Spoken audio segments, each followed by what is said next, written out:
Hello, everyone, and welcome to Fleabag Full of Grace, where one host will be doing a Fleabag rewatch while the other person will be seeing it for the first time. I'm Mariquita from Post Film Clarity, and this is my third Fleabag rewatch. And my name is Anna of Stone's Top Tens, and I've never seen Fleabag. We are two friends who each have our own movie podcasts and decided to do a limited television series together, landing on Fleabag. In each episode, we will break down an episode of Fleabag, discussing the themes, scenes, and what stands out to us. We'll cover one Fleabag episode per pod, which means 12 total pods released weekly on Thursdays. You can follow us on socials at postfilmclaritypod, all one word, and at Stone's Top Tens, all one word. You can email us at either of those addresses at gmail.com. If you're enjoying our content, feel free to check out our respective podcasts of Post Film Clarity and Stone's Top Tens wherever you listen to your pods. Let's get started. Oh my god, my face started breaking right at the end. I was like, I was trying so hard not to look at you. Woo! All right, rein it in. Here I go. On the eve of Dad and Godmother's wedding, the priest suddenly cancels his officiating duties. The bank manager says goodbye, Claire gets a new haircut, and hopefully a new life to go along with it. Martin makes an explosive visit to the cafe, and the episode ends with a house call from the priest. Anna, what did you think of this episode? Okay. So I literally sent you a picture of my reaction at the end of this episode. Yeah. I do have to say, this is one of the first episodes that I was like, I could have done without some parts, and like maybe that changes on a rewatch, but like we'll just get into it. I wasn't wild about any of the stuff with the lawyer. Okay. I just felt like that was not necessary. You don't think it? I mean, I get why he's there. I feel like it added to the priest's like jealousy and his competitiveness and his tension with Fleabag.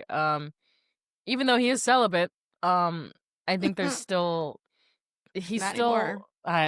Right? Jesus. Jesus. Oh my god. Yeah, I think the lawyer was pretty much just there to make the priest jealous, and it worked. But I feel like obviously his feelings for her were strong enough that he didn't really need that push. In my opinion, I don't think he did, because like, he tried stepping away from the wedding, then he finds her on the park bench and, tries to tell her to stop coming to church. And then he still comes back and he asks Claire where her house is. And like, I mean, I just felt like it was not necessary, I guess. I didn't think the lawyer was necessary. I would gladly have traded more priest for less lawyer. How else would you have gotten the priest to her house, though? Well, he went. He was going. That wasn't why he went. That's right. Damn. Is this an instance of me being right? It's the one time that you are. It's the one time that you are right. Yes. I forgot about that because I watched this like a month ago. But not half an hour ago when I watched it. No, honey. No. We have such different prep styles. Yeah. I'm like Batman. I need prep time. I'm like, give me half an hour. It's fine. Oh, no. I think I just liked seeing the priest interact with the lawyer. Just the compare and contrast of those two guys. I thought that made for very good comedic tension. I guess I just didn't feel that way. But, okay. So this episode, there's a couple things I want to hit on here. First of all, I am like genuinely afraid of the Godmother and Martin for two very different reasons. Okay. Walk me through this. But they actually are kind of similar, I guess. Okay. So the scene at the Dad and Godmother's house where the priest is there and he's like saying he can't do the the ceremony, and his brother had a lorry accident, which was Mhm. like such a blatant lie. Mhm. Um, and you know, Fleabag right away, like, fourth wall breaks and is like, "This is going to be spectacular, like, this blow up Yeah. that the godmother is gonna have," and then she doesn't, like, with the priest. She's just Mhm. like, "Of course, family's first," like, so, Olivia Colman, like, warm Mhm. and gentle and like, "Of course, honey, that's totally fine." And then the second he walks out the door, when she just blows her lid Yeah. and is screaming and is Mhm. like screaming at her partner and is like, Mhm. "I need to paint, get them out of here." Like, oh my God, my stomach just like curled in on itself. Yeah, she's a fucking demon. This is a scene that I accidentally was referencing in an Mm. earlier episode where I was like, "Oh, wasn't she yelling at her father?" This is the scene I was talking about. I mixed them up in my head because like I said I watched this like a month ago. But um yeah, she's got quite a temper. She's very, very, very explosive. Is that what's scary about her? The Yes, rage? that Yeah. the and like the duality of it, like the Mm. absolute ability to fake being chill and then Mhm. like the next minute be a completely different person, that is Mhm. not something I enjoy. Like that is something that like really freaks me out. Mm. Um and like Martin is kind of similar in like where when he confronts Fleabag in the cafe, and of course, like when the bank manager's like, "Oh, there's a guy in there. He said he knew you." You're like, "Yes, it's the priest." And then you're stuck with Martin and it Again. sucks. And he again is just like, he's sitting there petting the guinea pig and like threatening her. Mhm. And the way he's like, "Well, where is she?" And she's like, He's "I he's very menacing. Yeah, he's yeah, giving abusive husband vibes for sure. a And 100%." stalking her, stalking And Claire. he's like, "Oh, well, you just found a bassoon." And she's like, like, I'm not going to be a part of this." Yeah, I'm not doing And this. then he like acts like it's absurd to think that he would hurt the guinea pig because like Fleabag is like, "Can you put Yeah. the animal down. Put the animal down." You're scaring me. Yeah. He's like, "I would never hurt the guinea pig." And I'm like, Mm, you "Wouldn't punched me in the you?" face, like, you know? Yeah, like what? I don't know where this like idea of, benevolence or gentleness is coming from, but it's not you. Right, I was gonna say, he hasn't earned that at all throughout the series. He's a belligerent drunk, he's a liar, now he's stalking his wife, he's physically assaulted Fleabag multiple times. Mhm. You Nobody trusts you, especially with an innocent animal. Get the fuck out of here. Your Yeah. own son doesn't even like you. Come on. And then I did have to say in my notes, at one point I'm like, "Of course he pulls out his pocket alcohol." And like Ah, I was like, no, no, Anna, he's sober. he's He's sober. sober now. And he's talking about like how he doesn't like, he can't even get Claire pregnant and he was just trying to get her happy and very very much seeming to say like that he did not actually want a child with her, that he was just like doing this to shut her up. Yeah. Yeah, Martin is crashing out because he knows he ain't shit. Oh my god. He And then knows it. And men who know that their wives are unhappy and that they're not doing what they need to do, they flip the fuck out like this. This is, the most dangerous time in like a relationship is when you're trying to leave somebody who is like, you can't leave me. It just yeah, goes, it can get very dangerous and violent. I see where you're coming from there. It's scary. he grabs at her and I thought he was going to choke her for Mhm. sure, and then he just like grabs her sweater, and she's like, "It's cashmere, it's cashmere, it's cashmere." And I was just like, that Yeah, is it's very scary. I don't like that. My two biggest icks and like just I have like zero tolerance for um drunk men mm, and like that's like 1A and 1B. It's drunk men, and if you put your hands on me or anybody, that's game over. Like, I'm gonna fuck you up I would at say that like point. desperate men. Yeah. Like nothing is scarier than a desperate man Yeah. because you can see he feels like he's backed into a corner. Mhm. He's like, just don't let her leave me. Like, tell her not to leave me. Don't let her leave me. And Yeah, the family annihilator trope, like, White Lotus earlier this year. I mean, not just White Lotus, but yeah, it's, ooh, men are scary. yeah, it was very, both of those things where I was like, legitimate, like, stomach Yeah. clench. Uh, did not appreciate And she's that. by herself, no one knows she's there. Yeah, Mm-hmm. it could've gotten very ugly. I mean, I don't if it makes you feel better, I don't think this is that type of show. Like, you know, You uh, just never know, though. Every time, yeah. like, and also the fact that I kept hoping that the bank manager would come back because he took the penny, which I was like, Yeah. okay, in the United States, a penny is like this really stinky, smelly jersey thing that you wear during gym class to Mhm. differentiate. And I was like, it's an apron. It's so sweet. Yeah. So I kept hoping he would come back because he's been like this, not savior, I wouldn't Mhm. say, but like comforting and like protective Uh-huh. He person he's for like Fleabag. a lifeline for her, yeah. Yeah. Speaking of the bank manager, I Mm, was I love him so much. given my lukewarm reception of him at the beginning. I was so pleasantly surprised to see him come back. Well, look who's come around on the bank manager. Thank you. Yes, yes, yes. Oh, I You were was right right. again? Yes. Ah! Shocking that you could be right when you've seen the show already thrice. I Okay. loved him the first time too. Bullshit. But, Bullshit. I did. No, I did. But, yeah, when he shows up again, it's just, ugh, it's such a breath of fresh air, and it's right at the most opportune time, you know? It's right when Fleabag needs him the most that he shows up. I love him so much. He's a great guy, this bank manager. He's really turned around. I love that he brought, a partner for Hillary.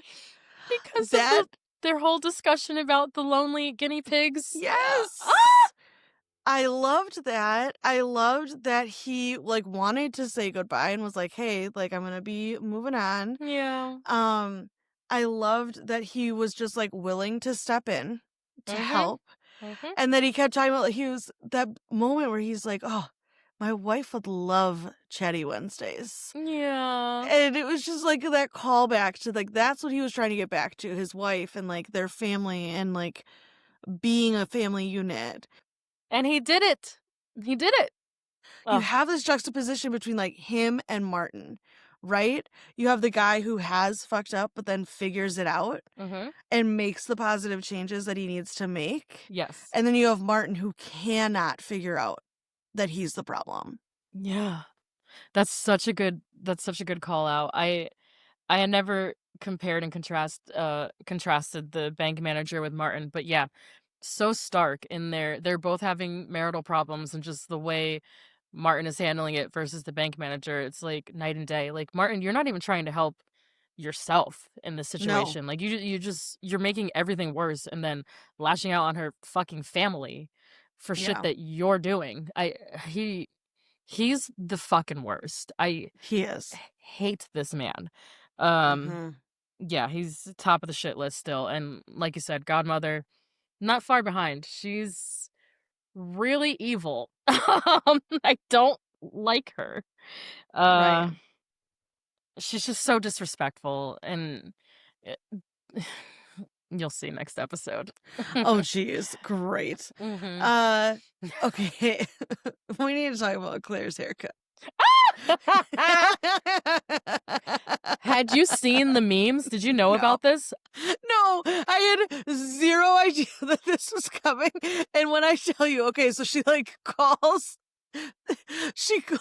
calls Fleabag freaking out and, like, sobbing and saying that she's ruined everything, and so I'm thinking, like, she slept with Claire with a Mhm. K, or she like, something is wrong with her uterus, or, Mhm. like, there is something going on, and then it shifts to her face, and when I tell you that I, like, gasp, snort, laughed out loud, my god. I was screaming the first time I saw this. I'm so shocked and honestly really happy, just relieved that this was a genuine surprise to you. You had no idea. You'd never No. seen this fucking picture of her, like, No. pencil haircut. Oh my No. god. That's incredible, Anna. Wow, you are so pure.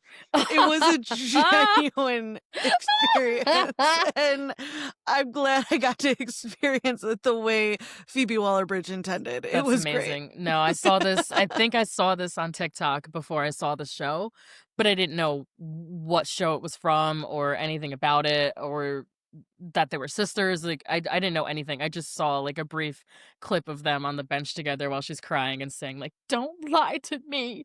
I love that it's such a it's so typical just sister bullshit for them to be picking at each other and making each other cry, and in the same breath, Fleabag immediately starts defending her, and she's takes her to the shop to cuss out the guy who gave her the haircut, and he's like, "Bitch, this is what she asked for," and he pulls out the picture, and it's exactly what It's she asked the for, exact and she's same like, thing. oh, sorry." He's like, "Get the fuck out of here. I died when she You was like, asked for "Did you?" this." She's like, "Did you go to Anthony?" And she was like, "Well," and she goes, "After what he did?" It's like you've already had a bad experience with him, but in his defense, he did what you wanted, and you still had a bad experience. Oh my god, they were putting that hairdresser through hell. Ugh. I died because Fleabag is like, when they're leaving, she's like, "All right, see you in 2 weeks," even though she was, like, yelling at Claire for it. It's like, oh, so you have an appointment with him too? These sisters are so toxic. I love them.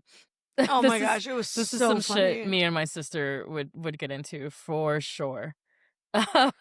Oh my gosh, so funny. Yeah. Okay, it's time to talk about the priest. I was gonna say, all right, is it time? It's time. Woo! The priest broke his celibacy. Um, Yeah. which on the one hand, I know you were conflicted about this. Mhm. On the one hand, it is very exciting and so hot Mhm. and like romantic and all of those things and passionate and you're rooting for that. But then on the other hand, you're like, oh, did you have that twinge of like, oh, this is kind of sad? Okay, I actually didn't. Oh It wow, turns out that the okay, romantic part of me was more, like completely took um over. yes, was more present in this moment than the, like, guilty ex-Catholic part of me was. Look at that's growth. I okay, so I felt so bad because he's, like, obviously trying so hard not to because, Yeah. he's backing out of the wedding. He goes to talk to her and he's like, "I need you to stop coming to the church." Mm. And He then kicks her out of church. which is fucking hilarious. I mean, Um, I talked about it earlier. I got kicked out of Catholic school. I get it. I get it. Happens to the best of us.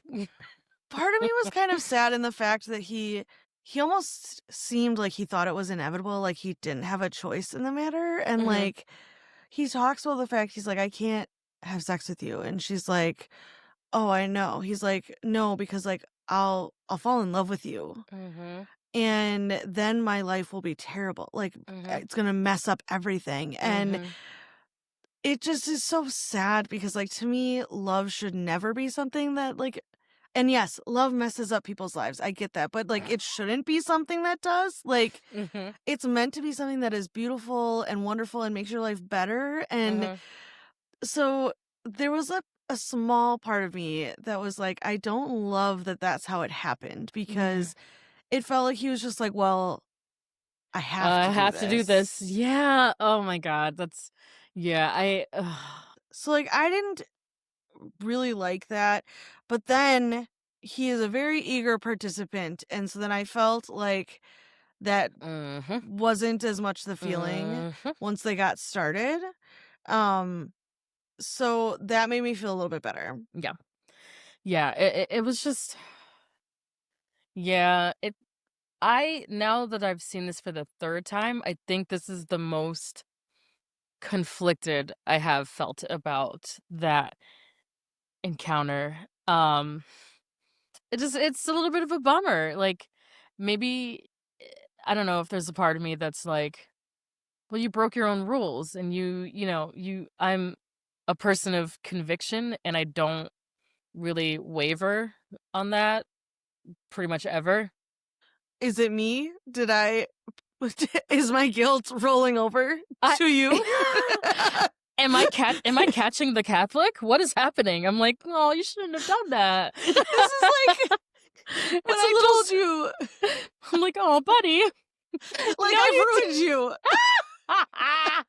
The other 2 times I saw this, I was like, "Yeah." Now I'm like, "I don't You're like, know." "Oh, oh my god." Oh, no. You broke your vows. It's a little sad, but obviously, of course, yeah.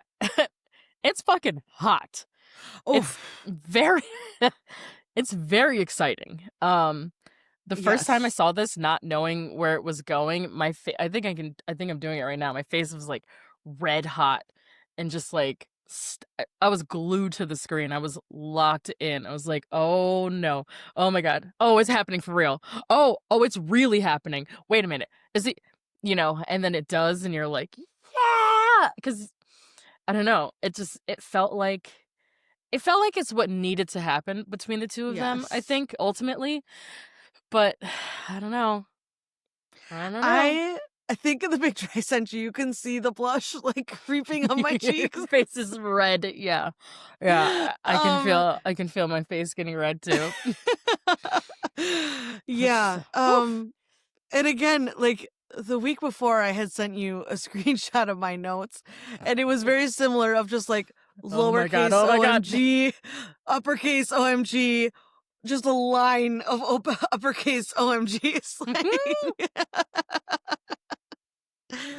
Yeah, it's very exciting. You're so happy for her in that moment, but then it also kind of adds to the anxiety of like, "Oh boy, what's gonna happen next?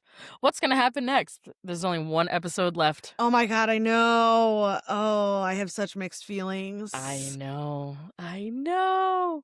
Yes, let's get some behind the scenes information. I don't have a ton of behind the scenes for this one, but I just really want to point out that they obviously shot this all out of sequence, right? So Mhm. this was Andrew Scott's second day on set. What? This was his second day. And that take where he delivers that line of, I can't sleep with you because then I'll fall in love with you, that was his Mhm. third take. That's that man is an actor. Yeah. I was like, "Holy shit, you came in basically off the street and just did that, like, beginning of the Yeah. second day of work. Are you crazy? Are you kidding me?" That's impressive. He's phenomenal. But yeah, Phoebe talks a lot in this interview about working with Andrew and how solid and reliable and on point he was from the very beginning, and how much easier it was to shoot with him because he was so prepared and so Mm, just natural as the priest. It's a great interview. But yeah, I thought you'd appreciate that. And then there's another interview I'll put in the notes maybe too about Olivia Colman and how she got the role. And the gist of it is that her and Phoebe had done a play together. So okay. they were also like stage actor friends and Phoebe didn't even have her audition. She was just like, here's your part. Okay, like kind of like wrote it for her basically. Okay. Yeah, which makes sense. I mean, who else? Who else would play that part? I don't even know, like, I don't even know. Yeah. So those are my little Oof. tidbits behind the scenes for this episode. I have a lot for the next episode, so I'm hanging on to some. Okay. So speaking of the sex scene and the guilt of breaking his vows and all of that, my question this week for you in Catholicism Corner is if you could find any writings from anyone in the Catholic faith who left the church, and if so, what are common reasons for people leaving the church? You know, priests, nuns, etc. Okay, so I was like going into this thinking that this was like very uncommon and that this never happened. Me And too. when I looked this up, I found a website about a whole group of former priests who left to get married, and it is called Corpus, which stands for the Corps of Reserved Priests United for Service. Oh And I was like, wow. oh, is this a group of like 20 guys? No. At its height, it was like thousands of people. Um, Whoa.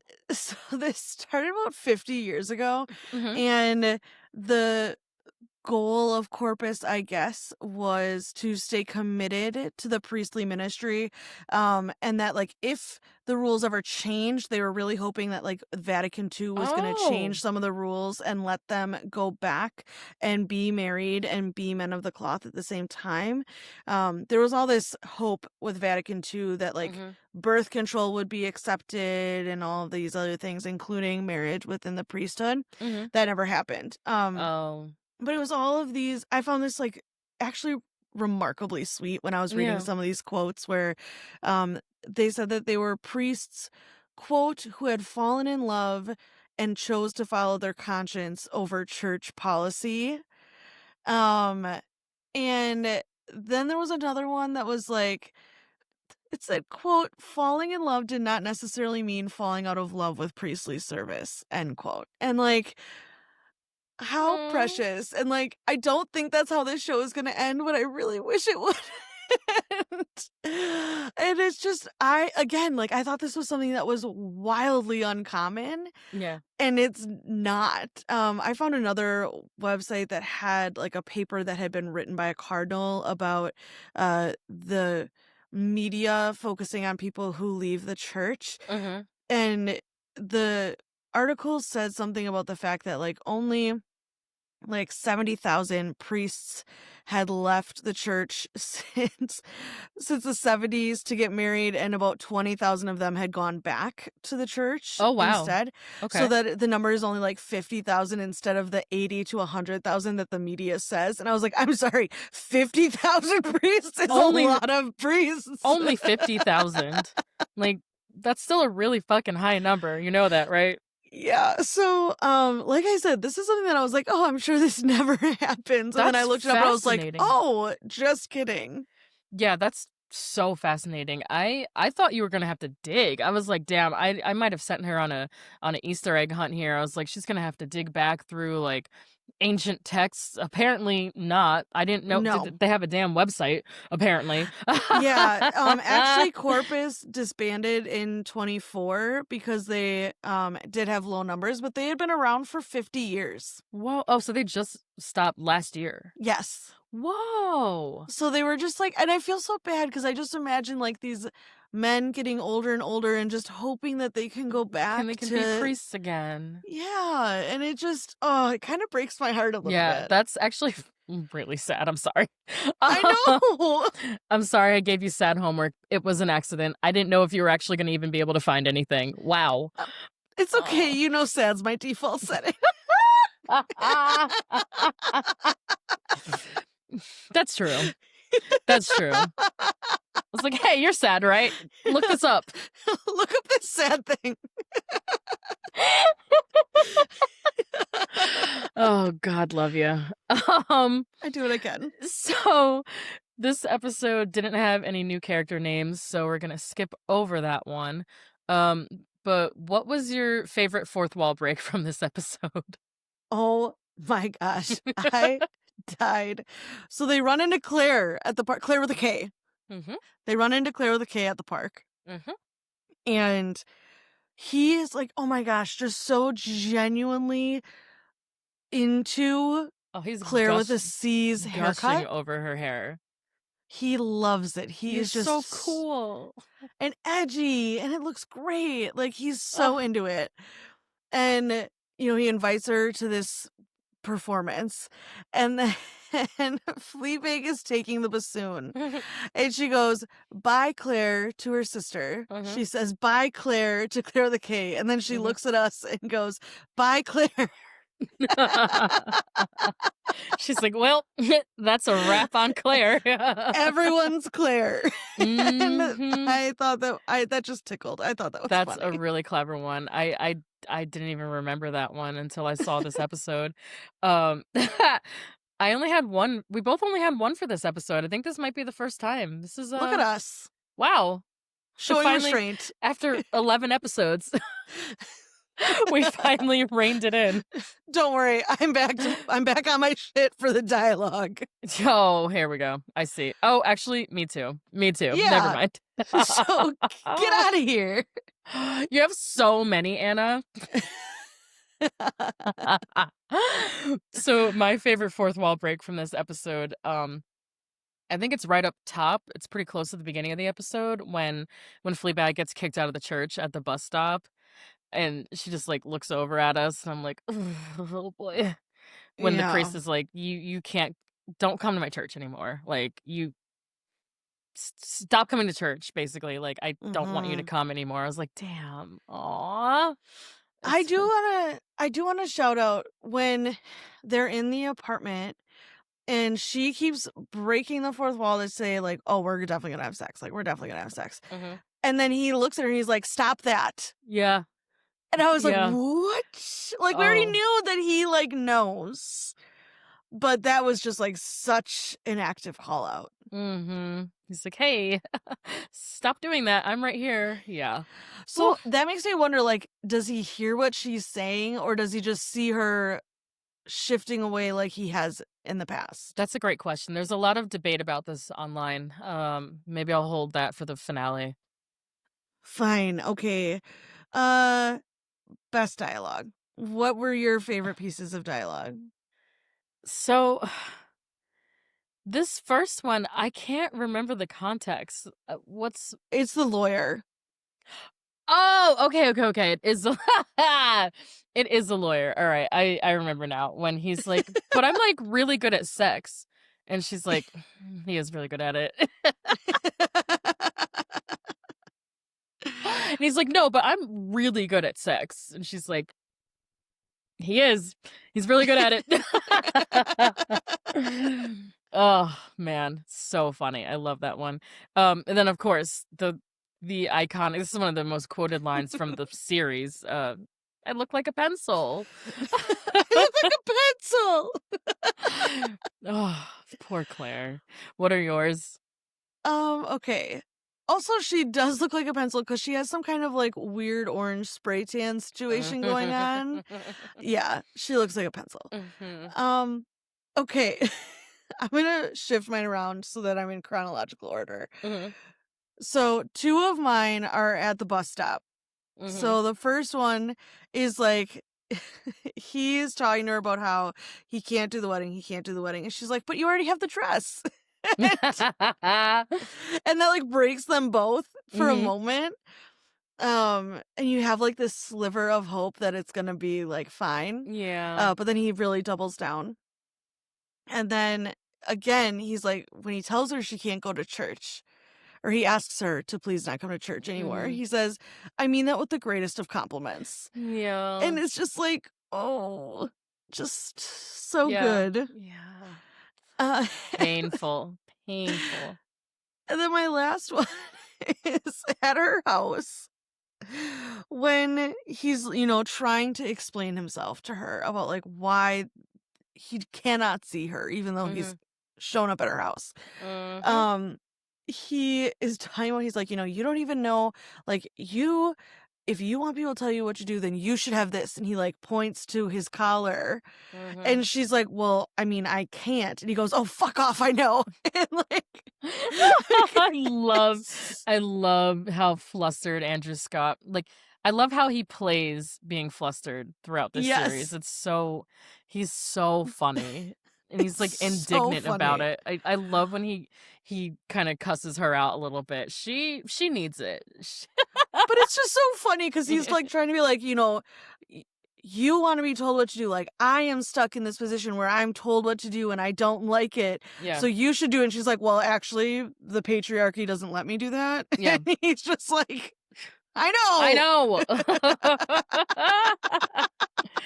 Yeah, that whole scene at her house, just from the moment the priest shows up, that scene at her house is just, it's perfect. It's one of my favorite, the way it's written is one of my favorite scenes, beginning to end. Um, oh my God. It's so good. It is very good. Okay.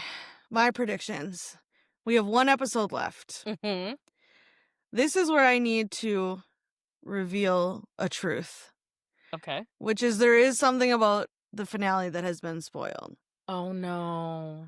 And What I do you know? don't know how. It has to have been TikTok. We're going to blame TikTok because that seems like the correct thing to do. Fucking TikTok. Yeah. I think there's something. I think she says, I love you, and he says it'll pass.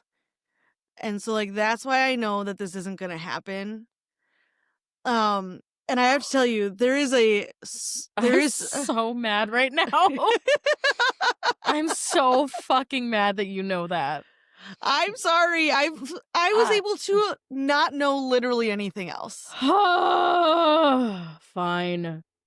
I can't help it. God damn it, Anna. Cancel the show.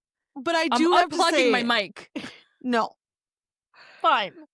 I do have to say there's still like a very small, somehow optimistic part of me that's like, but then 20 years later it like cuts ahead and they're together. Like, Maybe. Listen, I feel like a broken record because I Mhm. feel like this is a prediction that I have made every single like week. 5 times, yeah. I think Claire is going to leave Martin. You have one more episode left. I think that is gonna, I am firmly saying that is going to happen. We'll see. I hope so too. I don't think the dad is going to leave the godmother, even though I think he wants to. Because there's a moment after the priest says that he can't do the wedding where the dad seems to be like, oh, should we just not? And the godmother, like, foo-foos, like, talks over him and he doesn't actually say that. Mhm. So But look he's at your thinking it. face. He's thinking it. Now your face makes me think it's the other way. Your face makes me think that the dad leaves the godmother and Claire gets stuck with Martin forever, and that's going to make me very upset. I don't know. Oh, God, you're the worst. I know. I relish it. Those are good predictions. Wow. I can't say anything, obviously, but Obviously. I'm really, really excited for you to see this last one. So that's it for this episode. Thank you for joining us, and we will see you next week. Feel free to follow us on socials at postfilmclaritypod and Stone's Top Tens. You can email us at either address at gmail.com. Next week, we'll be looking at the series finale. Ah!